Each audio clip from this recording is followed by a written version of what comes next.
चले डगर पे तू शुरू में लगा के हाई हिल के सैंडल पे कमर लचका के चले डगर पे तू शुरू में लगा के हाई हिल के सैंडल पे कमर लचका के देख के तो हके रोमांस चढ़ता देख के तो हके रोमांस चढ़ता भीतरे भीतरे दिल डांस करता करे खाती मन एडवांस करता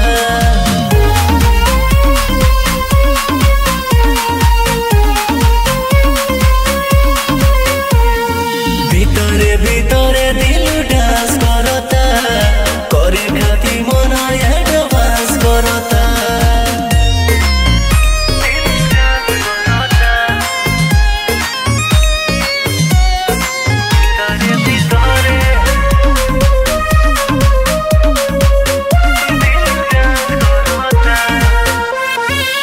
चालू तू जहाँ लगी जाला बजरिया चाहेला शोभेला डाबल नजरिया चालू तू जहाँ लगी जाला बजरिया चाहेला शोभेला डाबल नजरिया पागल कैलू दिल न शांत रहता पागल कैलू दिल न शांत रहता भीतरे भीतरे दिल डांस करता करे खाती मन एडवांस करता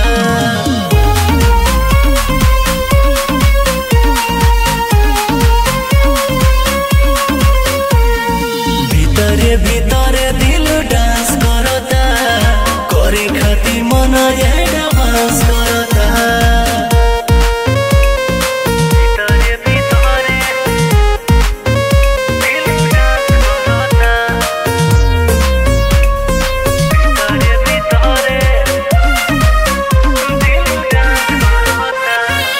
पतरी कमरिया हिलावेलु रानी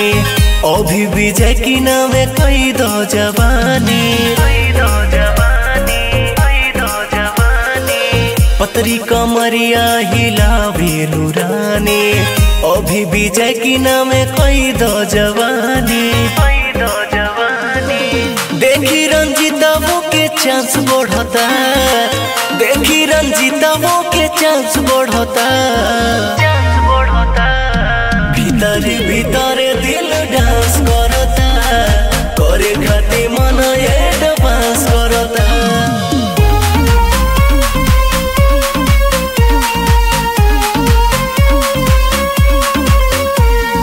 भीतरे भीतरे